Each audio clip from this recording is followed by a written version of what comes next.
Queridos internautas e público presente, saudamos a todos de coração. Inicialmente, vamos convidá-los para que conheçam as outras atividades de nossa casa.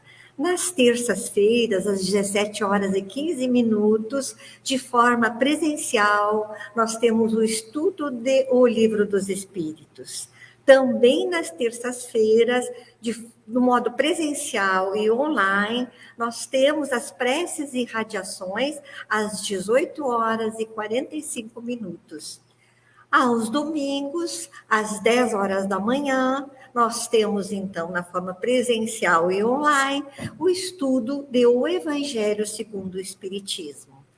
Também aproveitamos a oportunidade de convidar as pessoas que desejam conhecer a doutrina espírita. Nós temos um programa chamado Preparatório, que são para os iniciantes, aqueles que não conhecem a doutrina espírita. Essas inscrições, elas são virtuais e elas iniciaram agora no dia 1º de fevereiro e irão se estender até o dia 31 de março. Entretanto, as aulas serão presenciais. O formulário para inscrição encontra-se no Facebook e no nosso site SEAC Poa. Também queremos anunciar que a partir do dia 10 de março, domingo e todos os domingos, nós estaremos com as inscrições abertas para a evangelização infanto-juvenil. Convidamos também que visitem o nosso site e o nosso Facebook, o site seacpoa.org. Nessas redes, nessas páginas, estão todas as nossas atividades que são realizadas aqui na nossa casa. Agora, vamos então nos preparar para esse momento importante e nós trouxemos... destacamos, na verdade, um pequeno trecho de uma mensagem de Leon Denis, que foi publicada na revista O Reformador em 1978. Se chama A Grande Educadora. A dor, pois, é para o espírito humano o que o sol é para as trevas das noites tempestuosas. Ressurreição. Porque se este aclara os horizontes da terra, levantando com seu brilho majestoso o esplendor da natureza, aquela desenvolve em nosso ego os magnificentes dons que nele jaziam ignorados. Fecunda a inteligência, depurando o sentimento sob as lições da experiência constante e a fim de que todo aquele em que se faz, depurando o sentimento sob as lições da experiência, educando o caráter, dignificando, elevando num progredir constante todo o ser daquele em que se faz vibrar, tal como o sol que vivifica e bem faz as regiões em que se mostra.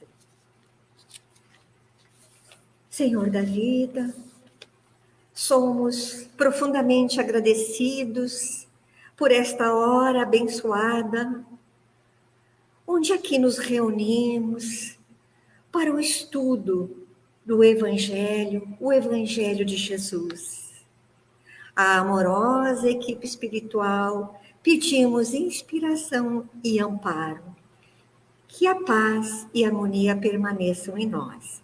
Hoje, nossa expositora é a Patrícia Barros, é trabalhadora de nossa casa e vai trabalhar o tema As Faces da Dor Humana.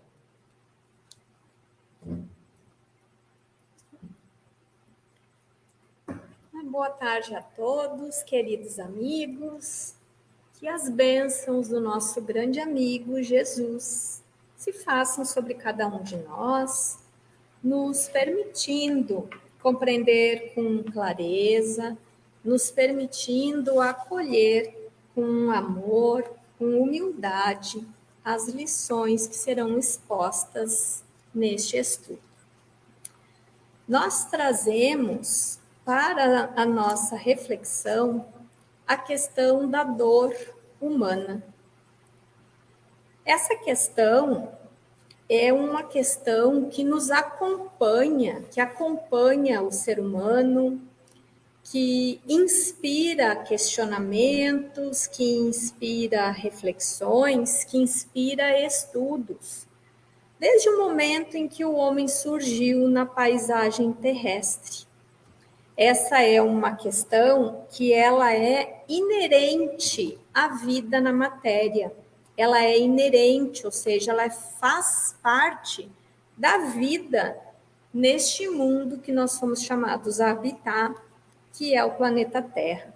Muito provavelmente faça parte também da vida em outros mundos que são habitados por espíritos quais nós próprios, em condições ainda muito próximas da nossa criação, da nossa origem, do início da nossa jornada evolutiva. E se nós formos nos debruçar sobre a história do homem neste planeta, nós vamos constatar que, de fato, a dor tem nos acompanhado desde sempre. Porque desde sempre nós fomos chamados a lidar, a administrar a circunstância da perda. Nós costumamos dizer perda, o Espiritismo nos ensina que não é perda, mas é forma de falar, da perda dos nossos entes queridos. Então, desde sempre, nós somos chamados a aprender a conviver com essa circunstância que é para todos nós dolorosa. Nós podemos perceber também que desde os primórdios da civilização humana, a criatura humana se viu na contingência de lidar com a situação de escravização. Desde de tempos muito recuados, que essa circunstância, ela nos aflige também, aflige a criatura humana. Ela mudou os seus contornos, ela mudou as suas origens, a maneira de ser realizada, mas desde muito para trás, o homem é obrigado a conviver com a condição da escravização.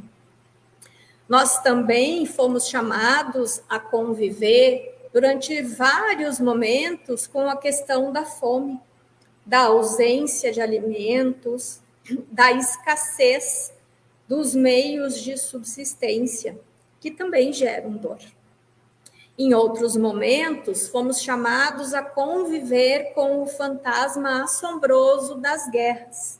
Também em todas as épocas da história da humanidade, nós nos defrontamos com esse elemento gerador de dor. Também fomos convidados a conviver, a vivenciar com a tirania dos poderosos, com a crueldade daqueles que nos governaram.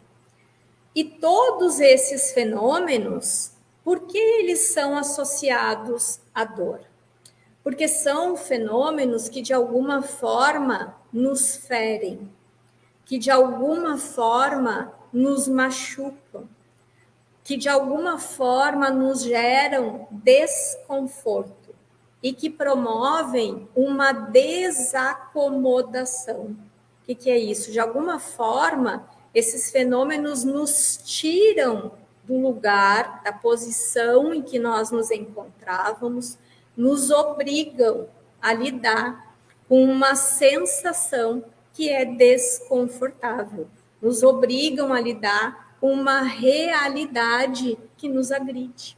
E a dor nada mais é do que isso, um fenômeno que machuca, que fere, que agride, que desacomoda. Mas essa é apenas uma forma de se enxergar esse processo com o qual nós precisamos lidar. Nós podemos mencionar o aspecto da dor relacionado à medicina, que é, por exemplo, um aspecto positivo, uma forma positiva de se encarar, de enxergar a dor. Porque para a medicina, a dor, ela é um indício de que alguma coisa não vai bem. A dor funciona como um sistema de alerta para o nosso organismo físico. Quando nós sentimos dor em qualquer parte do nosso corpo, ou seja, quando algo nos causa desconforto, quando algo nos fere, quando algo nos machuca, é indício de que alguma coisa não funciona bem no nosso organismo. Então, ela é um sistema defensivo, que de alguma forma assegura a manutenção da nossa saúde. De forma que, se não fossem os processos dolorosos, nós correríamos o risco de termos a nossa vida aniquilada por doenças, por disfunções orgânicas que nós sequer saberíamos que temos, se não fosse o processo doloroso, o processo da dor. É claro que essa é uma explicação biológica, uma explicação material, um ponto de vista imediato da compreensão desse fenômeno, mas é importante que nós compreendamos essa dimensão, porque essa dimensão da dor biológica, ou melhor, a explicação da dor na dimensão biológica, ela se encaixa perfeitamente na explicação da dor para os processos de ordem moral, para os processos de ordem afetiva. Porque a dor, quando ela surge no nosso caminho, e todos nós que vivemos na Terra, em algum momento já fomos, ou estamos sendo, ou seremos visitados por ela, a dor é um indicativo de que alguma coisa não vai bem conosco. Ela é um indicativo de que alguma coisa precisa ser vista, de que alguma coisa precisa ser cuidada, de que alguma coisa não está funcionando bem.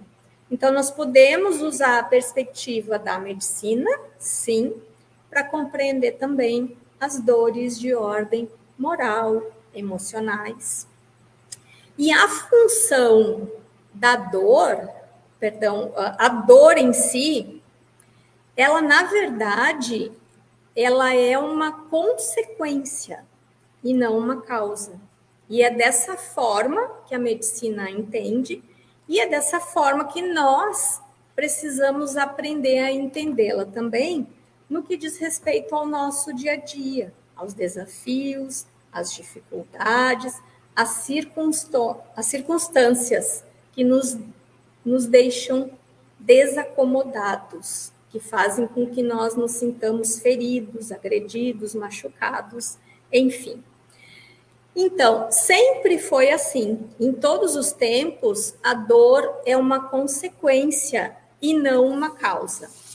O que acontece é que, ao longo do tempo, conforme nós formos melhorando as nossas capacidades cognitivas, conforme nós formos melhorando o nosso aparelhamento físico e a nossa capacidade de estabelecer relações, conforme nós formos ampliando o nosso entendimento com relação à vida, com relação ao mundo, nós fomos alterando a nossa compreensão a respeito desse fator que nos acompanha desde sempre.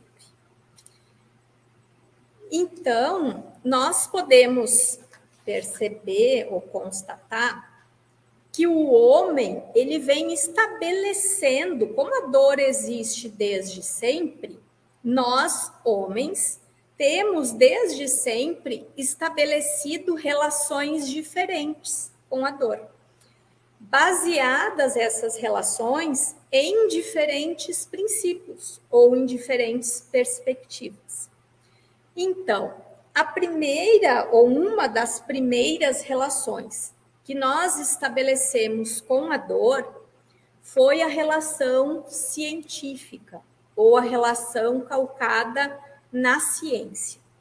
O que essa relação pretende ou pretendia com relação à dor? Administrá-la, diminuí-la, colocar um fim nela. Então, nós vamos encontrar em documentos muito antigos do Egito, vamos encontrar documentos que fazem referência às tentativas de tratamento da dor.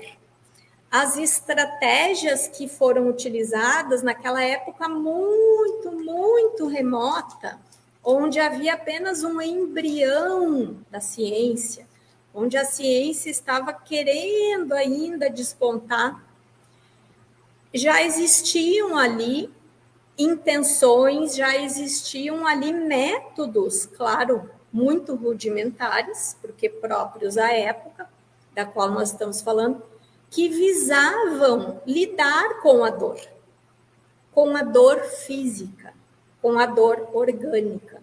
Então, nós podemos constatar nesses documentos a utilização do frio, a utilização do calor, a utilização da fricção, da massagem, como uma forma de tentar aliviar, de tentar reduzir ou de tentar colocar um fim à dor orgânica, à dor física das criaturas humanas.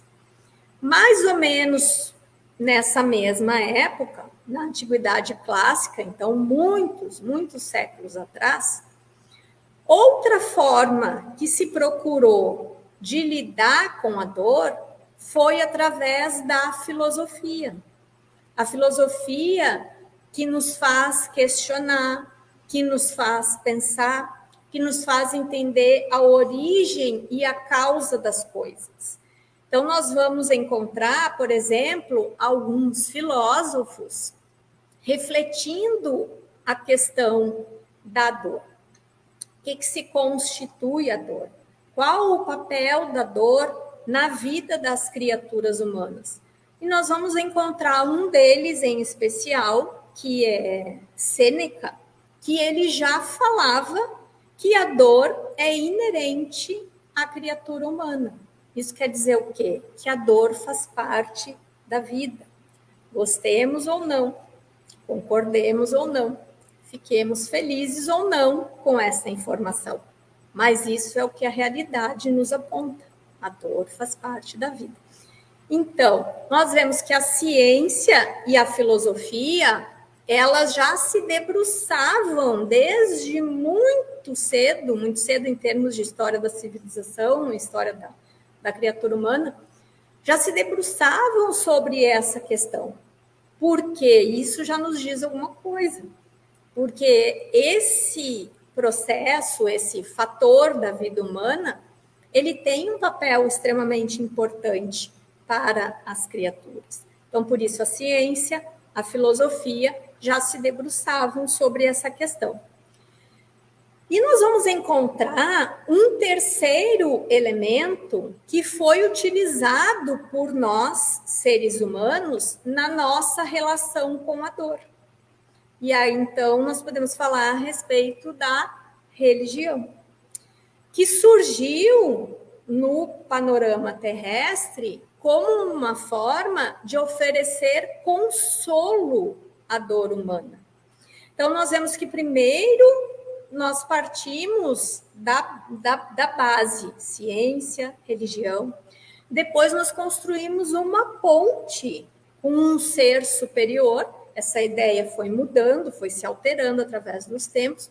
Mas nós, enquanto seres humanos, construímos uma ponte com algo maior do que nós, na tentativa de lidar, de administrar essa questão que nos acompanha desde sempre.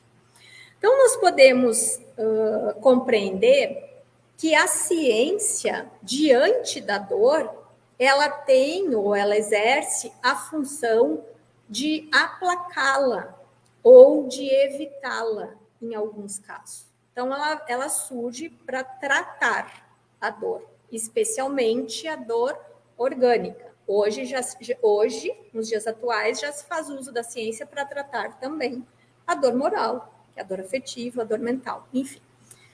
A filosofia, ela exerce, junto à criatura humana, o papel de favorecer a compreensão da dor, de refletirmos a respeito dela, do papel dela nas nossas existências.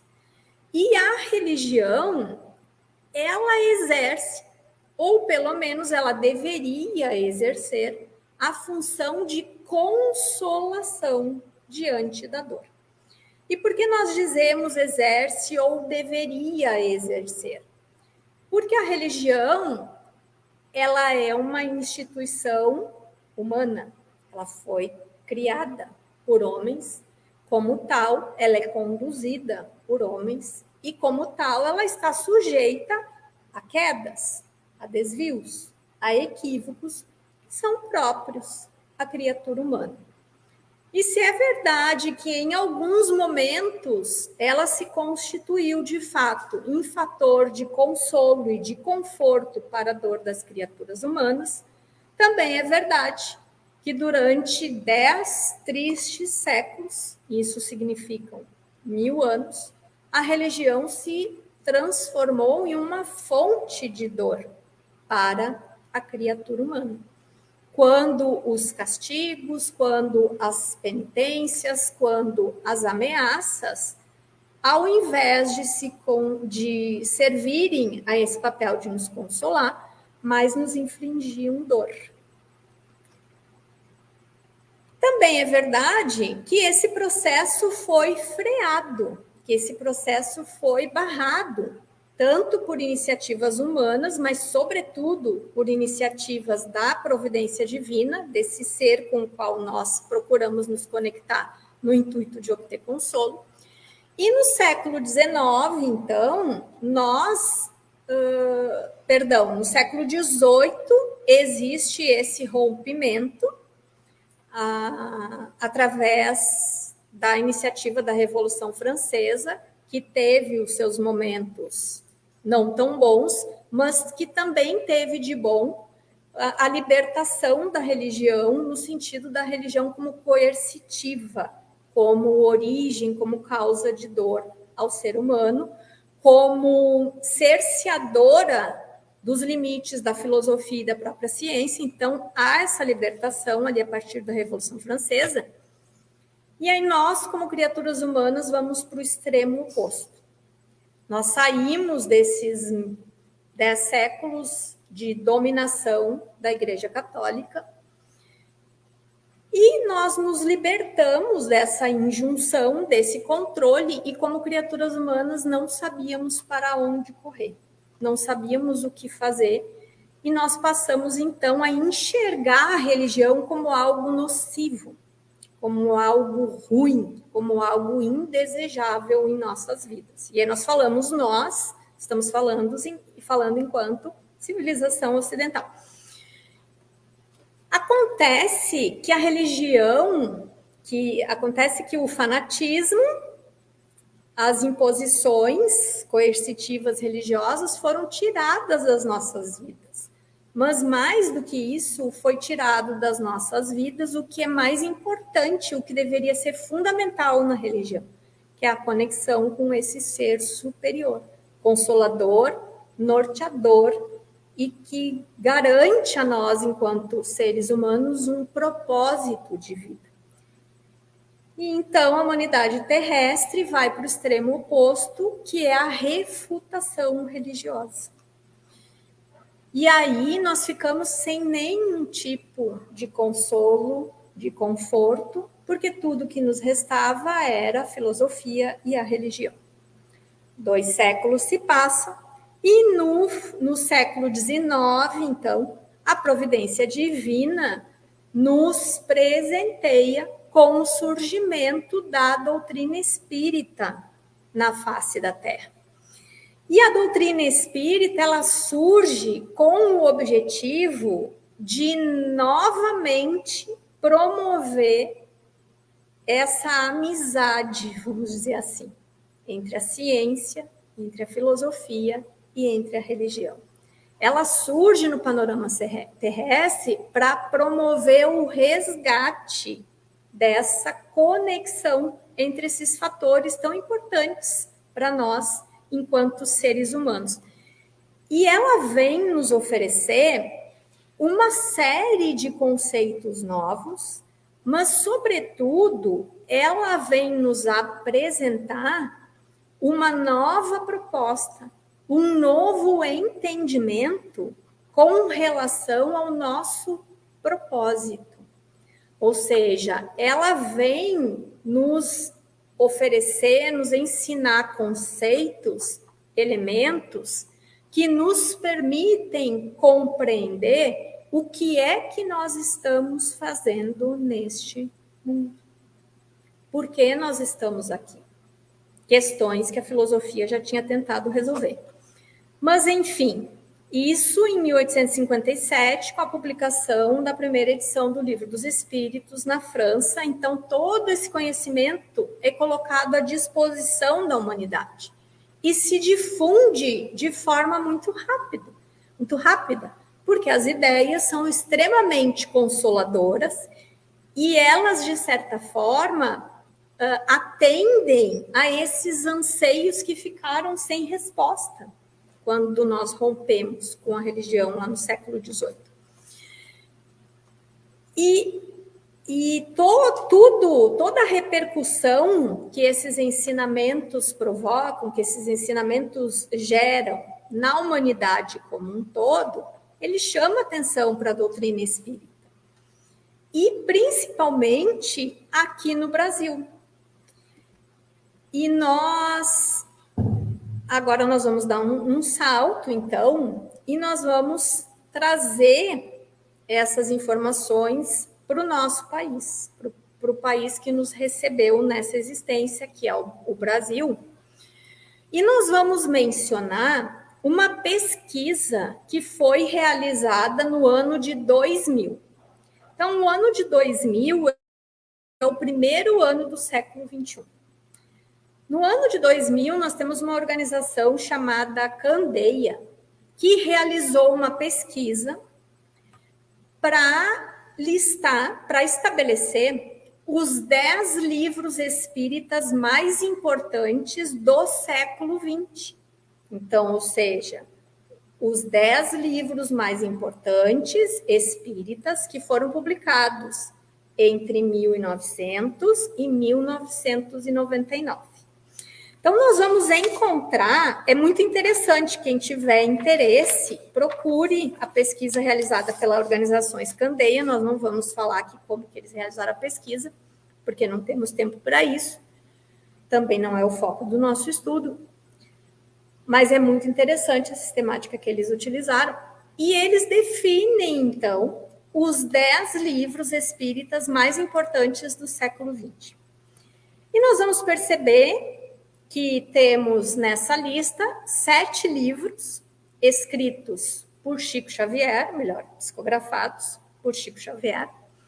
Nós temos um livro que foi psicografado por Ivone Pereira, e nós temos um livro de Herculano Pires. Nós temos, então, 9 livros. E o quarto livro, que aparece como o quarto livro mais importante espírita do século XX, é esta obra de Leon Denis, intitulada O Problema do Ser, do Destino e da Dor. E se nós pensarmos em toda a contextualização que nós fizemos acerca da dor, do quanto ela tem sido nossa companheira assídua e persistente, desde que o homem surgiu na face da Terra, faz sentido que essa obra apareça como a quarta mais importante escrita durante o século XX. Porque ela vai nos falar justamente acerca dessas questões que fazem parte da vida na Terra, que são inerentes à vida na Terra e, portanto, à criatura humana. E esse livro, ele é muito, muito interessante, porque ele vai fazer justamente essa costura entre a ciência, entre a filosofia e entre a religião. E ele foi publicado em 1908, 70 anos antes dessa mensagem que a Ione leu para nós no início do trabalho. Então, nós vamos ver que esse livro ele é constituído por 3 partes essenciais à compreensão da questão da dor. Vamos lembrar que ele surge 200 anos depois, quase 200 anos depois, desse momento de ruptura, em que nós ficamos à deriva nas nossas existências, sem um consolo para as nossas dores. Então, na primeira parte, ele vai falar a respeito do problema do ser. Nessa parte do problema do ser, é importante que nós pensemos que o que vigorava com muita força naquela época era o materialismo. Porque como nós refutamos a ideia de religião e com ela nós riscamos Deus das nossas vidas, então o nosso entendimento a respeito de nós próprios se resumia ao corpo. E a essa vida que nós temos, esse intervalo entre o berço e o túmulo. Então, se nós somos só um corpo, qual o propósito da dor? Qual o propósito de ser forte durante a dor? Qual o propósito de suportar a dor, de lutar, enfim. Mas o que ele vai nos dizer? Que não. O ser humano, ele não é só um corpo. O ser humano é um ser trino. O que quer dizer isso? Que o ser humano é composto por 3 elementos distintos. Nós somos compostos, sim, por um corpo, que é essa estrutura material. Mas nós somos compostos também por um elemento que é independente desse corpo e completamente diferente dele, ao qual a doutrina espírita identifica como espírito. Então, nós somos, além de corpo, nós somos espírito. Mas ele vai nos dizer mais, que além desse corpo e desse espírito, nós temos um elemento intermediário plástico, vibratório. Estamos dizendo vibratório para diferenciar da questão da matéria, que é o nosso perispírito, e que faz a ligação entre esses elementos tão distintos, que são o corpo e o espírito. Então, Leon Denis vai trabalhar essa questão ao longo de toda a primeira parte dessa obra, e ele vai promover uma reaproximação da criatura humana com Deus, porque ele vai dizer o seguinte: esse ser complexo, que é o homem, esse ser trino, ele não surgiu por acaso. Ele é uma criatura, ele é uma criação, e ele é uma criação desse ser superior, ao qual nós chamamos de Deus. Então, Deus criou a nós espíritos, e ele nos uniu a um corpo, nos vinculou a um corpo com um propósito, com uma intenção. Nós fomos criados por Deus simples e ignorantes. Simples na nossa estrutura, ignorantes da própria lei de Deus. Mas Deus é tão bom, tão misericordioso, que mesmo nós não tendo, mesmo que não tenhamos a consciência clara, nítida da sua lei, ele depositou a sua lei nas nossas consciências. Então, nós carregamos conosco a intuição dessa lei.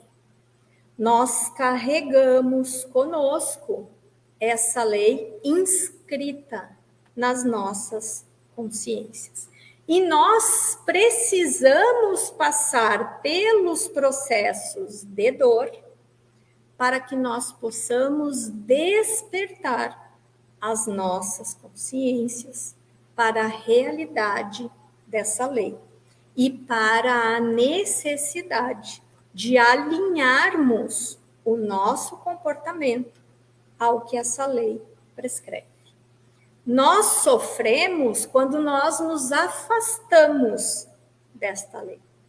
E quando nós alinhamos o nosso comportamento, a nossa conduta, as nossas escolhas a essa lei, nós então nos tornamos felizes. E foi para isso que Deus nos criou. Ele não nos criou para a dor.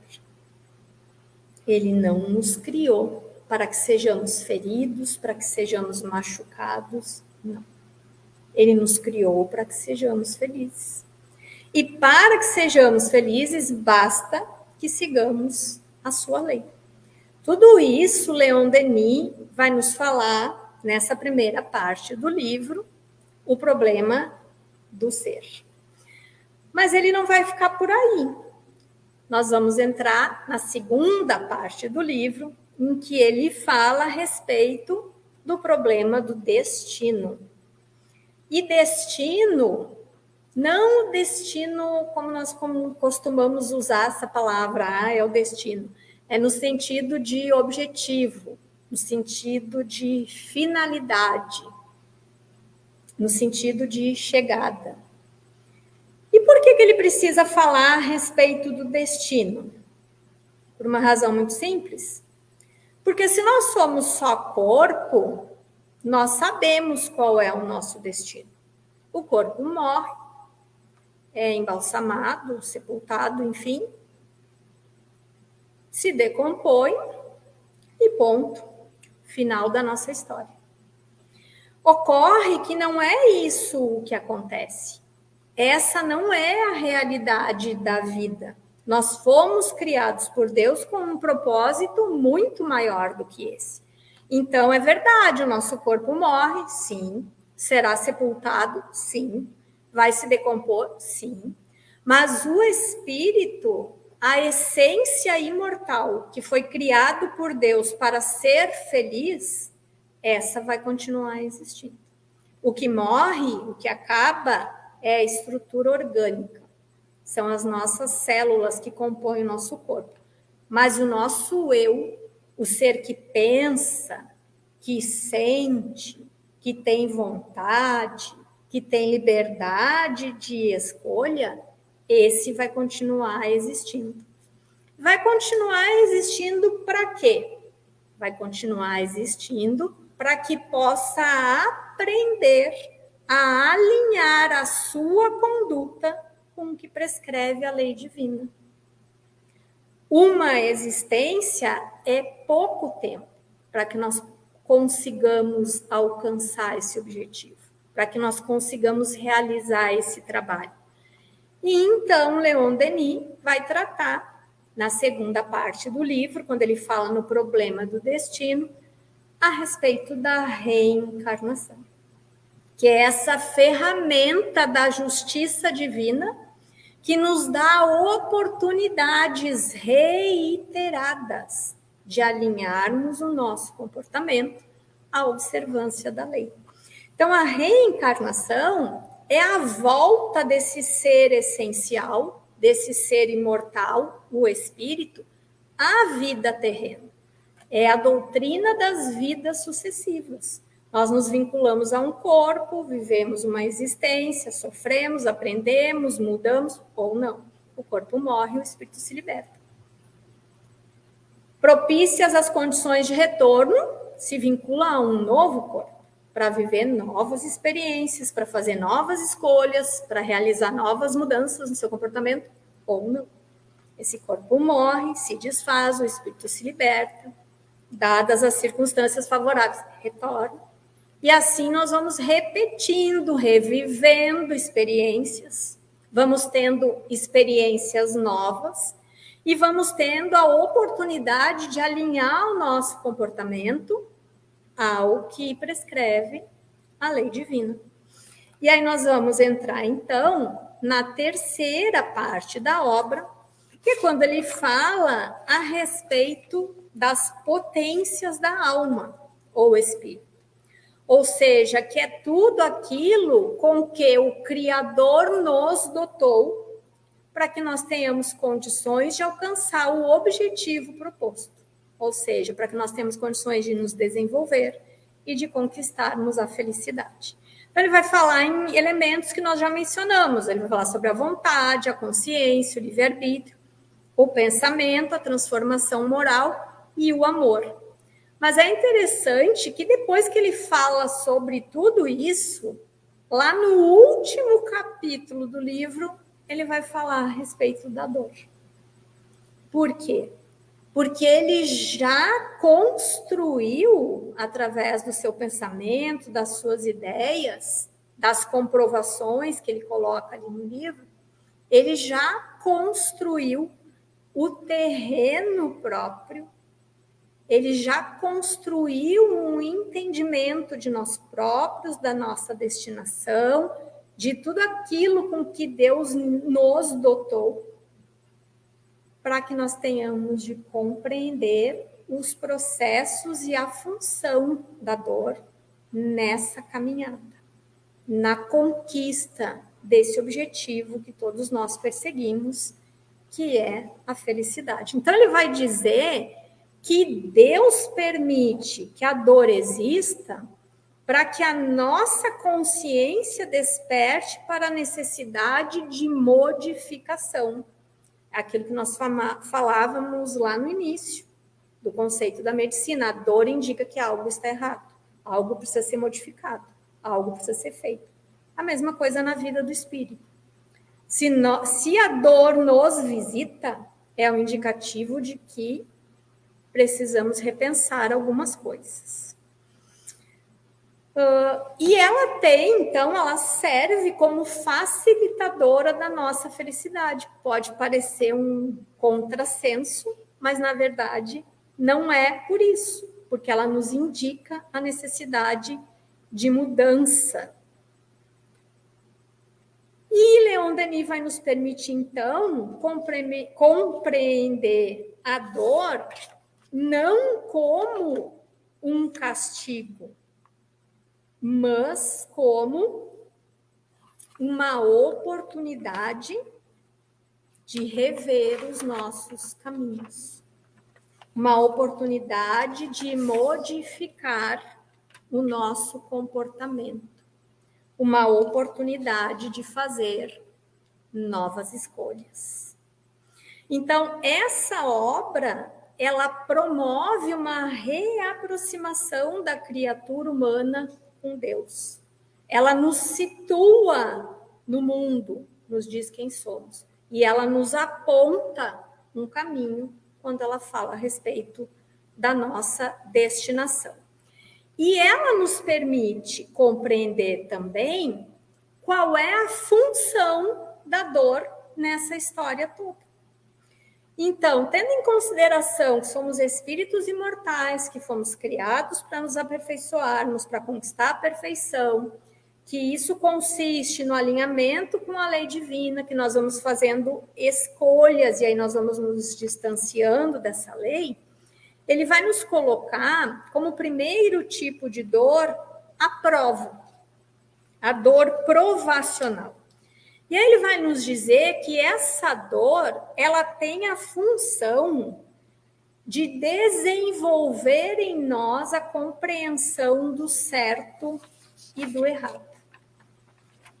Ela tem a função de contribuir, e ela é inerente também, ao nosso processo evolutivo. É aquilo, a dor é inerente à vida. Ela tem a função de nos fazer aprender, de nos fazer demonstrar que nós compreendemos a necessidade de nos alinharmos com a lei de Deus. Mas ele vai falar também a respeito da dor expiação, ou da dor expiatória, se nós quisermos falar assim. essa dor expiação, ela tem relação com os nossos equívocos de ontem. Porque cada erro cometido por nós, cada afastamento, atitude que corresponde a um afastamento da lei divina, ela exige uma compensação, uma reparação, para que as coisas se equilibrem, para que nós nos equilibremos perante a lei divina. E se a prova é um desafio para mostrarmos que aprendemos, a expiação é uma resposta dolorosa aos nossos atos equivocados. Então, aqui, como dor expiação, nós podemos pensar em espíritos que são chamados a reviver experiências em circunstâncias distintas daquelas em que eles erraram. Por que é distinta? Porque é outra circunstância, ele é outro. Mas nós podemos mencionar aqui as limitações físicas, que são características de dores expiatórias, que são respostas que a vida nos dá, são respostas perante os nossos erros, os nossos fracassos diante da lei.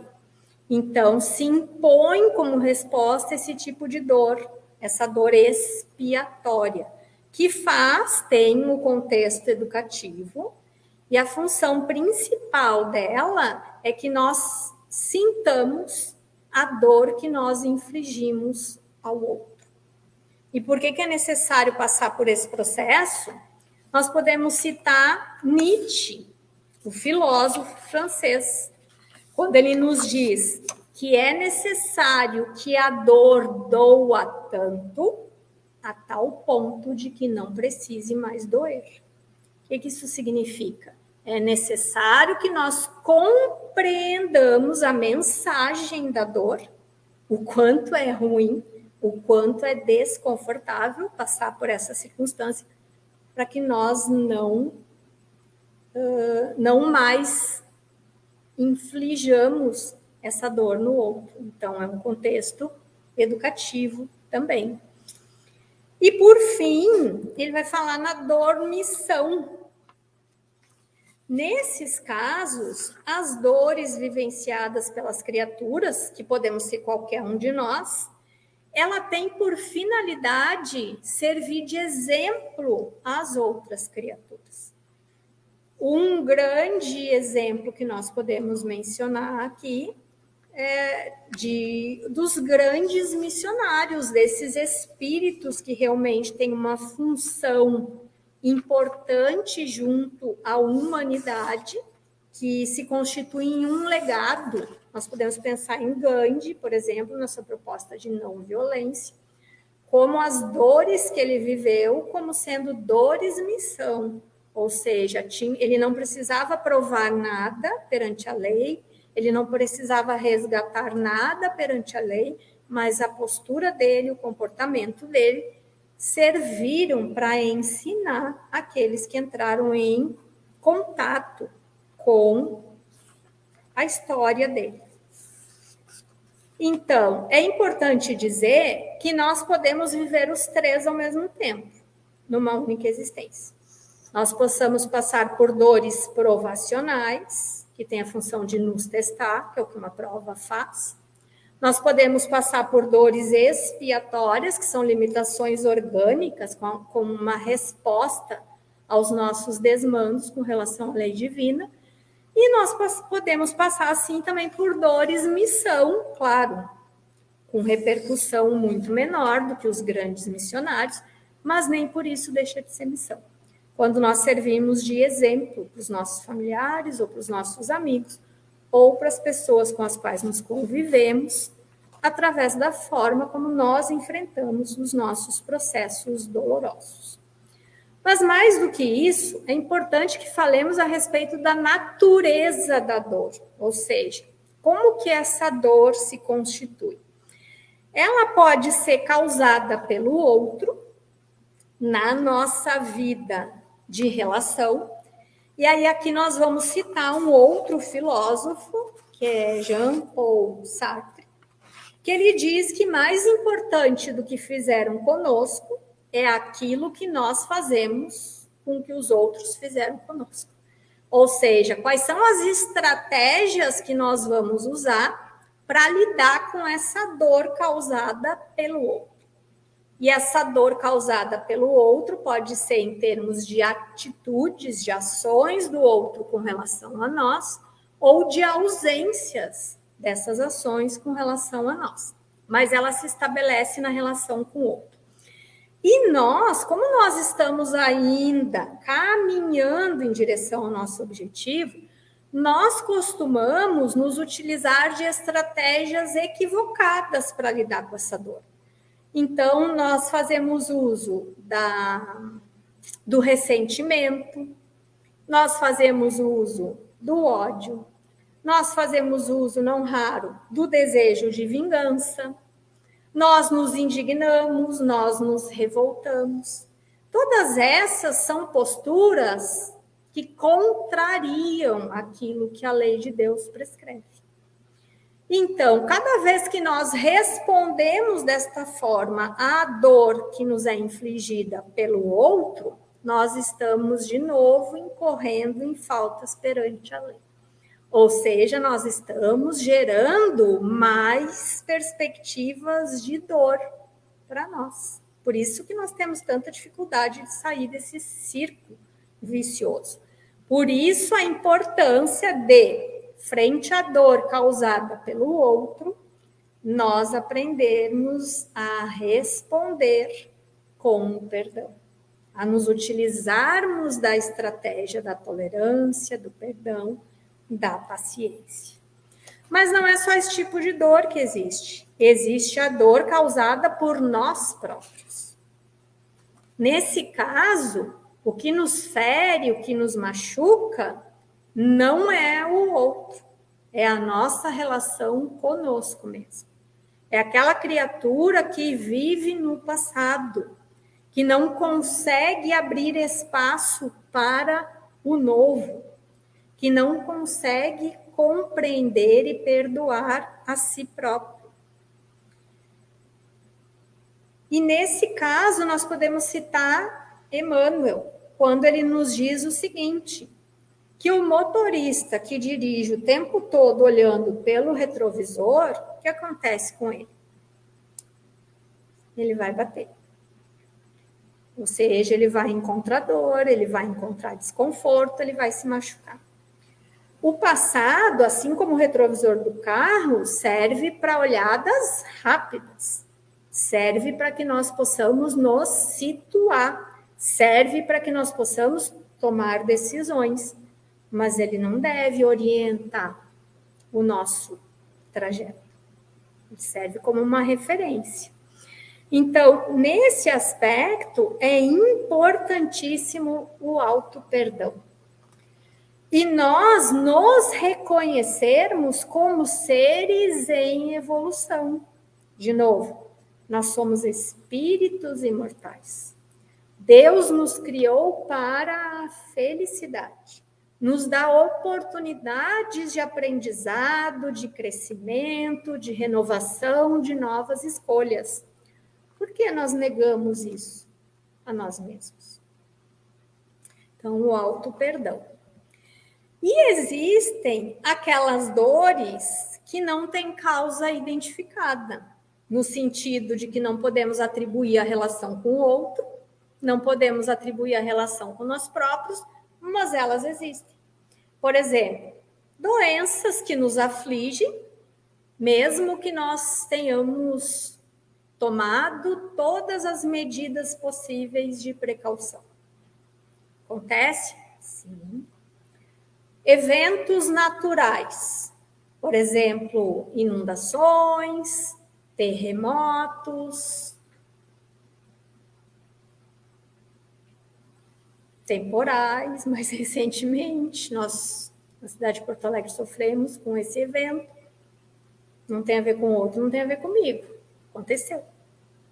Nós podemos mencionar situações que ocorrem, por exemplo, e que machucam, que limitam demais os nossos corpos.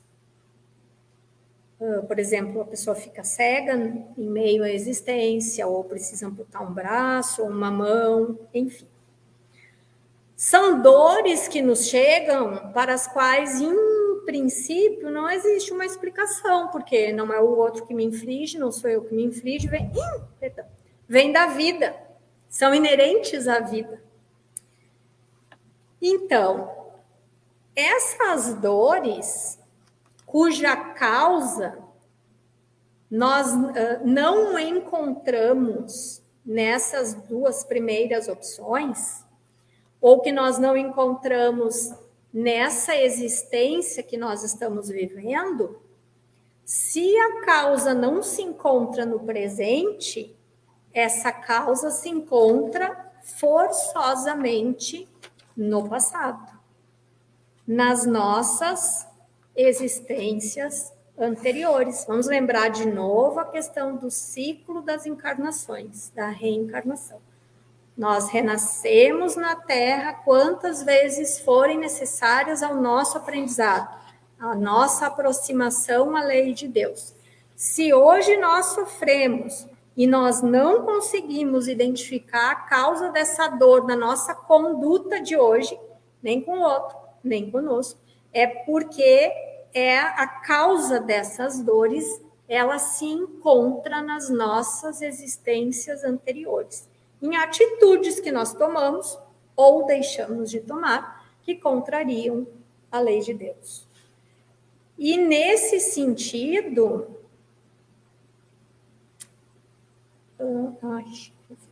então, lá no Evangelho segundo o Espiritismo, no capítulo 5, existe um item que Kardec nominou de causas anteriores das aflições, em que ele vai falar a respeito dessas dores, porque às vezes parece que nós somos muito bons, muito alinhados com o bem, e não conseguimos encontrar o que justifique a nossa dor.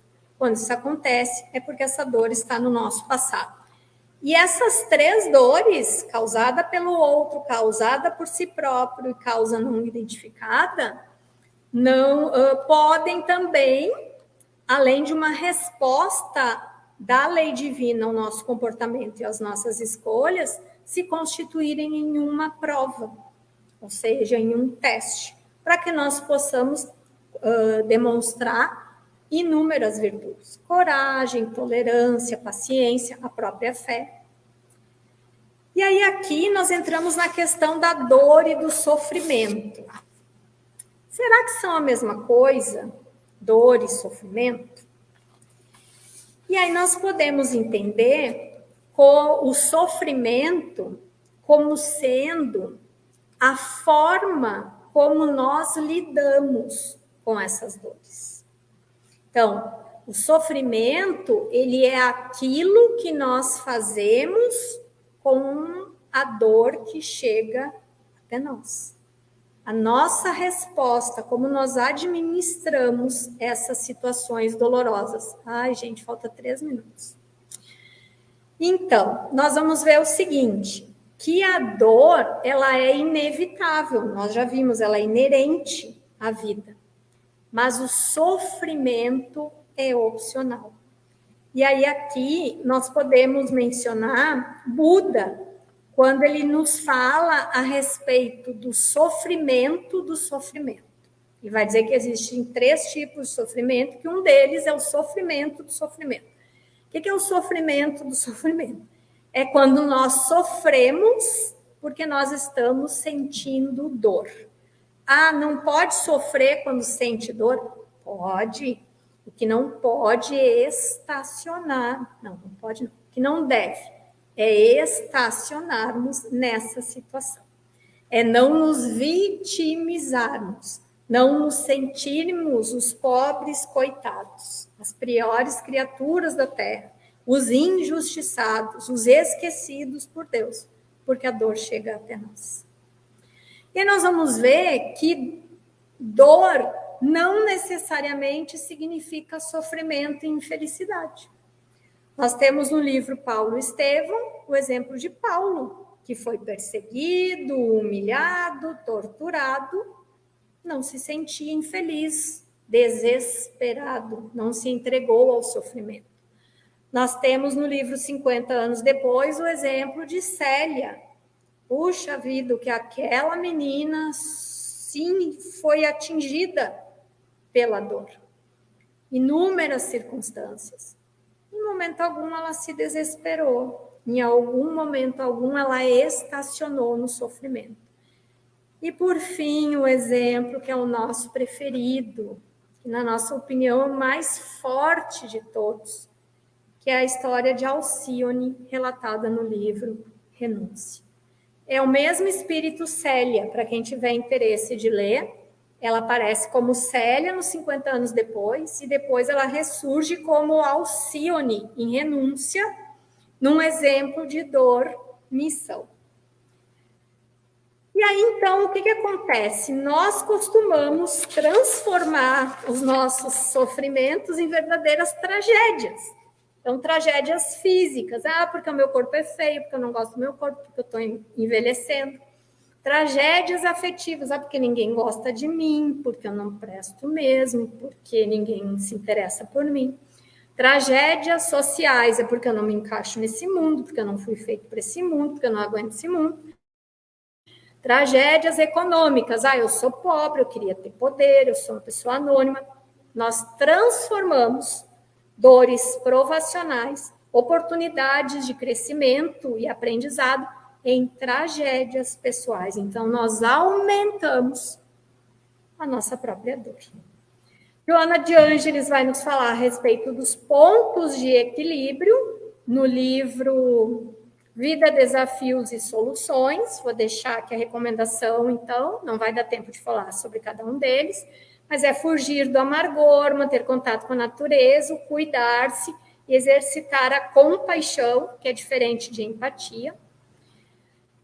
A providência divina que nos assessora através da família, dos amigos, dos profissionais da saúde mental, da fé, que é uma vinculação com esse ser maior, da conexão com os nossos amigos espirituais através da prece, que vão nos lembrar dos combinados reencarnatórios, vão nos mostrar que a nossa dor não é assim tão imensa, vão nos mostrar que nós temos condições de passar por isso, vão nos lembrar que nós não estamos sós.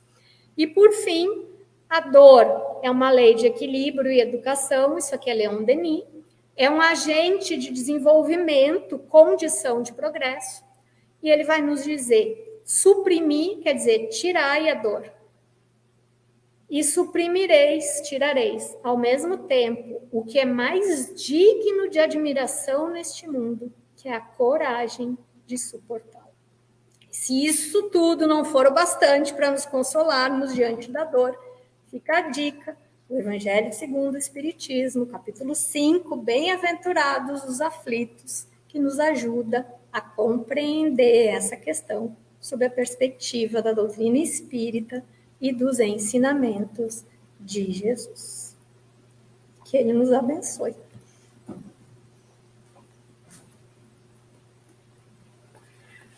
Muito obrigada, Patrícia. E para a nossa prece, nós trouxemos um poema de Leon Denis. Ó almas que sofreis, enxugai o vosso pranto, calai o vosso desespero, amai antes a vossa dor e dela fazei o trono da vossa imortalidade. Pois que, ao findar dessa trajetória de lágrimas a que as existências vos obrigam, é a glorificação eterna que recebereis por prêmio. Salve, ó dor bendita, nobre e fiel educadora do coração humano, e glória ao Espiritismo, que nos veio demonstrar a redenção das almas através da dor.